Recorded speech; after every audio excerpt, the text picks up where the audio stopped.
Namasté très cher Fellman Lover et bienvenue sur la chaîne pour une guidance sur les blessures d'âme.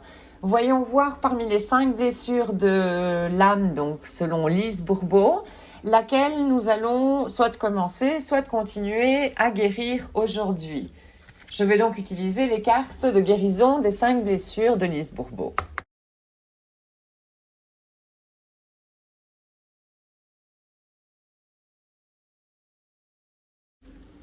Et il s'agit de l'humiliation.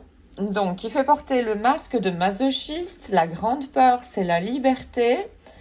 Et le besoin, c'est de se permettre le plaisir d'être sensuel. Alors, la blessure d'humiliation, tout le monde ne l'a pas. C'est l'une des 5 blessures, donc tout le monde ne posséderait pas.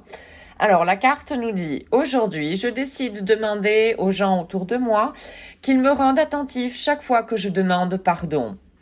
Je me rends compte que souvent, je me sens coupable sans l'être, au fait. Je reconnais et j'accueille avec amour cette partie de moi qui cherche à être une bonne personne à travers la souffrance.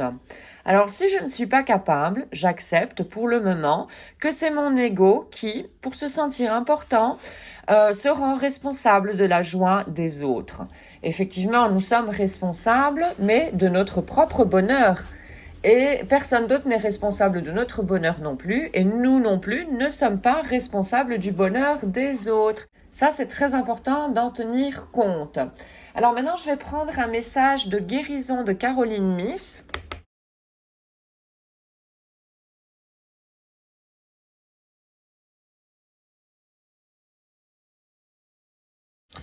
Changement de cap.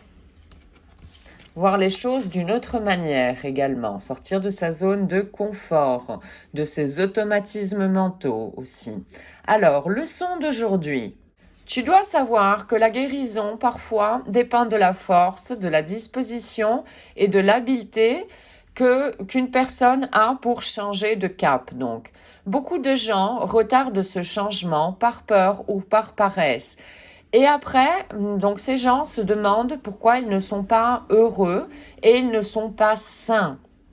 Voilà, ton objectif, prendre une décision de guérison ferme et effective avant la fin de la journée.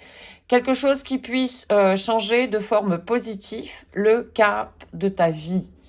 Oui, et ça, tu es le seul, et chacun, ça vaut pour tout le monde, est capable de le faire pour soi-même, au fait, et a ce pouvoir-là, au final. Hein. Personne d'autre ne peut convaincre une autre personne d'atteindre son bonheur. Personne n'a ça en main. Donc maintenant, je vais prendre un message de tes guides de James Van Praagh.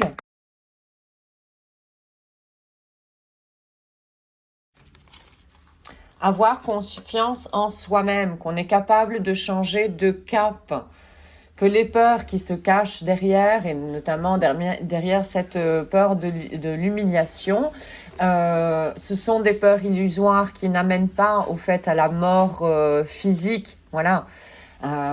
C'est la mort au fait de l'ego. C'est là que les peurs s'activent au fait. Donc maintenant je vais prendre une carte de Louise Hay. Tu peux le faire.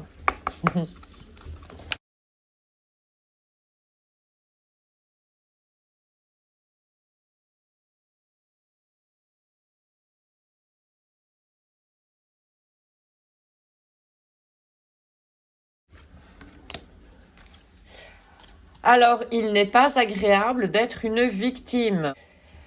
Je me nie à revenir au fait de me sentir sans défense, impuissant. Je réclame mon propre pouvoir. Là, il est question de pouvoir à fond, de reprendre son propre pouvoir. Et ça, nous sommes chacun de nous et la seule personne à pouvoir le faire au final. Voilà, c'est très important. Et comprendre que nous sommes responsables au fait de notre propre bonheur. Ici également, avec la victime, il est question du triangle de Cartman. Quelqu'un qui se sent victime, au fait, c'est parce qu'il pense avoir déjà un pouvoir à l'extérieur ce qui est complètement faux et illusoire, encore une fois. Et surtout, la personne qui se voit en tant que victime ne voit pas du tout son propre pouvoir, ses propres ressources en elle pour affronter les situations. Donc voilà, je ne suis pas responsable des autres. Nous sommes tous régis par notre propre conscience. D'où l'intérêt, voilà, d'illuminer, d'éclairer nos zones d'ombre, au fait, quoi. Voilà. Alors maintenant, une pensée de pouvoir de Louise Hay.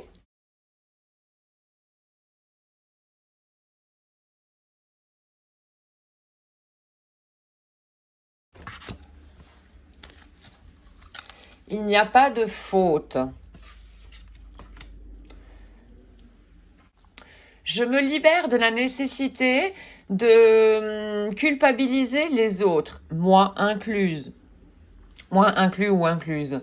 Tous, nous faisons les choses le mieux que nous pouvons à partir de la compréhension, de la sagesse et de la conscience que nous avons au moment où voilà la situation a lieu.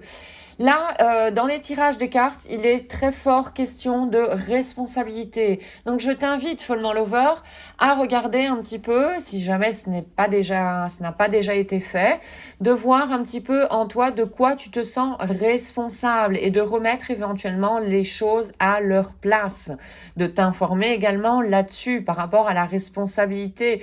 Qu'est-ce que ça inclut exactement? Et comprendre que quand tu te sens responsable pour les autres, au fait, tu es en train de te charger inutilement et de manière illusoire, encore une fois. Donc voilà. Maintenant, je vais prendre un dernier message avec le petit oracle des anges. La vision. Une attitude positive demande une vision positive. La loi d'attraction ici. Visualise chaque personne d'une situation qui est en train de se passer autour de toi et imagine donc chacune de ces personnes entourées d'amour et de lumière, qui au final l'amour et la lumière sont la même chose. Assure-toi de le faire également pour toi, donc de t'entourer de lumière et d'amour.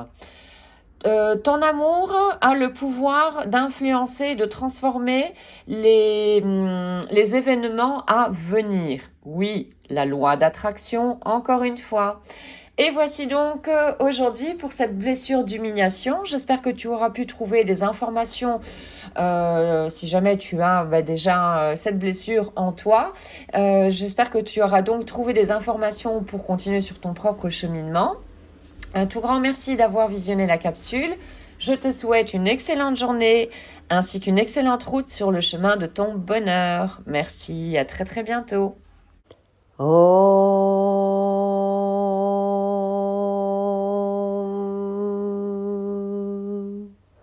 Shanti Shanti Shanti